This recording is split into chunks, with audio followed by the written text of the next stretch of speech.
Thank you, and thank you to the organisers for the opportunity to join you today. It's a great honour.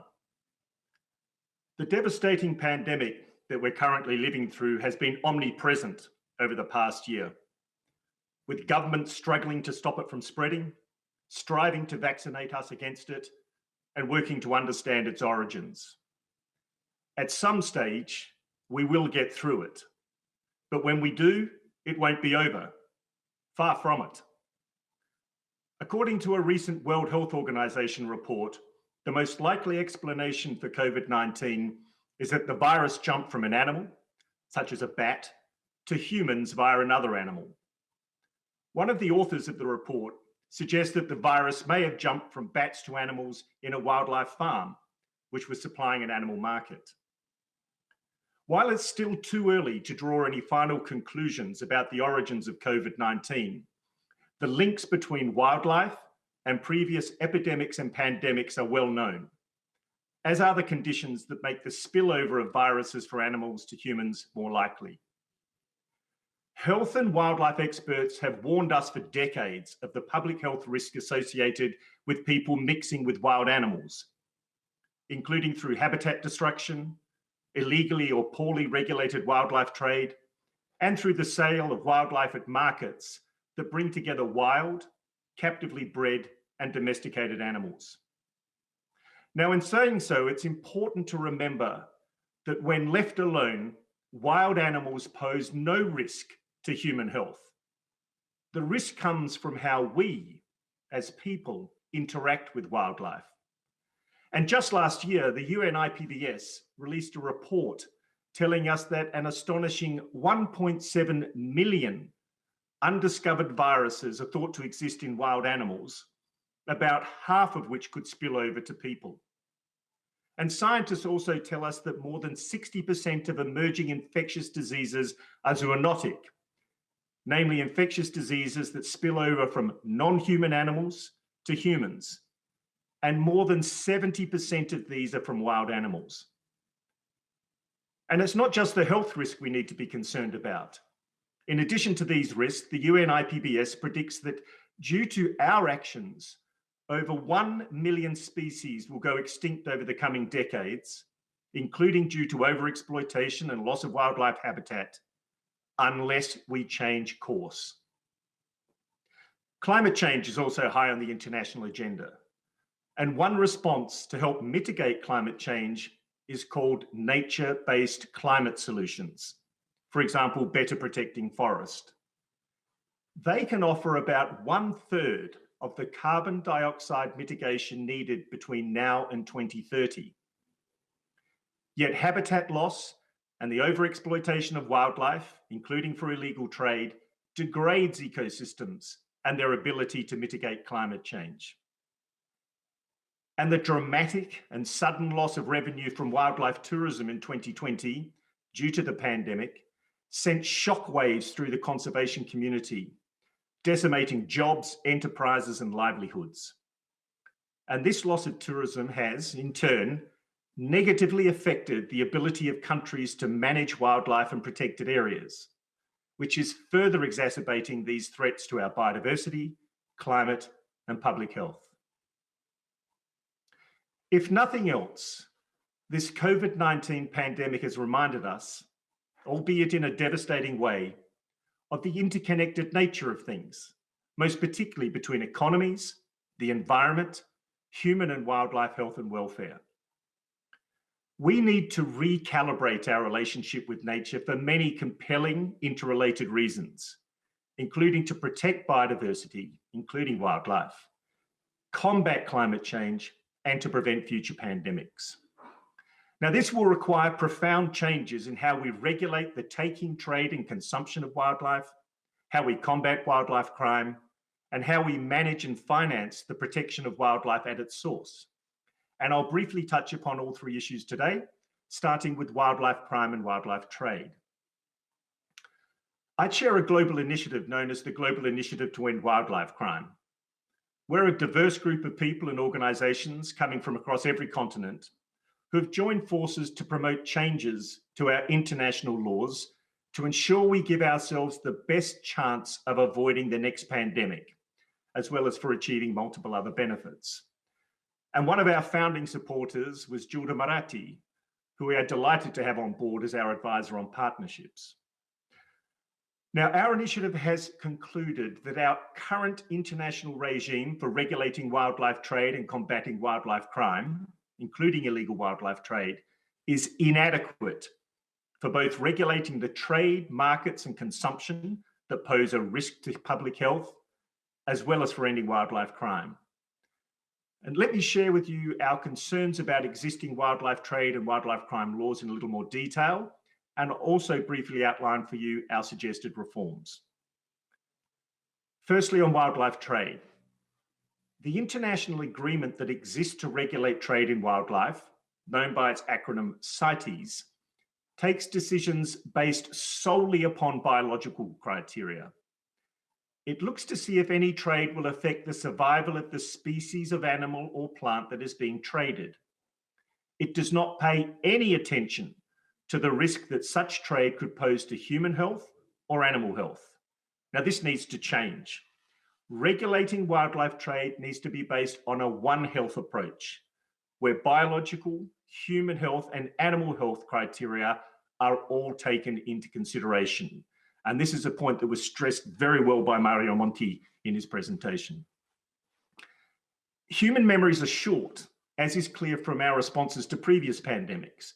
And to succeed, we must hardwire a One Health approach into the international legal framework. Now, there are several viable options available to achieve this objective, and time prevents me from discussing all of them. But the most effective and cost-efficient way is for states to adopt amendments to the CITES agreement that build human and animal health criteria into its decision-making processes and to extend its reach to wildlife markets. Now, we know how to do this, and we've drafted a set of proposed amendments which are available online. Secondly, on wildlife crime. Now, in addition to proposing a threat to human and animal health, wildlife crimes are driving many species towards extinction. They are degrading entire ecosystems and their ability to sequester carbon. They are depriving governments of revenue. They're exacerbating corruption, insecurity, and poverty. And if we include the impacts of these crimes on ecosystems, then the World Bank estimates their value at a staggering $1 to $2 trillion. That's $1 trillion a year. Notwithstanding the destructive and high-risk nature of these crimes to both people and wildlife, there is no global agreement on wildlife crime, as there is, for example, on human trafficking. Humans and wildlife are losing. And the stark reality is that, left as it is, our system is not going to end these crimes or work to prevent the next pandemic. We need to embed preventing and combating wildlife crime where it belongs, namely into the international criminal law framework. And countries can do this by developing a new agreement, namely a new global agreement on wildlife crime. And such an agreement could take the form of a protocol under the UN Convention against Transnational Organized Crime. And the very existence of this convention, also known as the Palermo Convention, was made possible through Italy's leadership throughout the negotiating process. In December 2000, 2 years after the establishment of a drafting committee chaired by the Italian diplomat Luigi Lariola, the convention was open for signature in Palermo, a city known worldwide for its role in the fight against transnational organized crime. And today we reach out to Italy for its continued leadership in further developing the Palermo Convention through the adoption of a new protocol on wildlife crime. And our wonderful Italian intern, Alice Pasqualato, has now translated our proposed draft protocol into Italian, and it's available online. But wherever possible, it's best to take measures to stop the illegal taking, trade, and consumption of wild species before it ever happens, by better protecting them in their habitat. And I'd now like to turn my attention to my third and last topic of discussion for today, namely protecting our last wild places so that wildlife is protected at its source. To prevent future pandemics, protect biodiversity, combat climate change, and achieve sustainable development, we must pursue integrated solutions. And we can do that by focusing on long-term commitments to biodiverse, rich, wild places, which are mainly found in developing countries. For example, there are over 8,500 protected areas on the African continent. But while these areas have been set aside by countries for conservation, many remain paper parks, lacking the necessary financing and management. And African governments' budgets face many demands, including to provide access to education, healthcare, electricity, sanitation, and fresh water. And work commissioned by the NGO African Parks shows that while it is cheaper to manage protected areas in Africa than Europe in dollar terms, the economic cost of protected areas in Africa relative to GDP is 121 times higher than in Europe. So how do we overcome that financing and management challenge? Well, we first need to recognize the global and local benefits of protecting our planet's last wild places, and thereby make a compelling case to invest in them.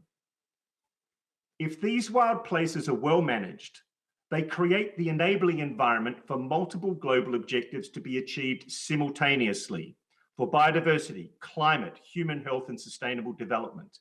And we need to move away from separate and disconnected efforts targeting just biodiversity or climate or human health or sustainable development, and to see them converge. And this can best happen by focusing on specific places.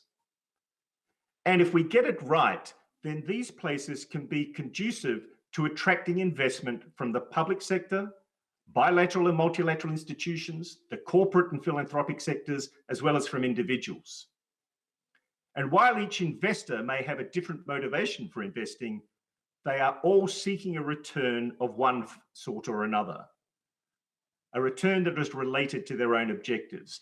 Now, I have seen this for myself in places such as the Garamba National Park in the Democratic Republic of Congo, which is managed through a public-private partnership between the government of the DRC and African parks.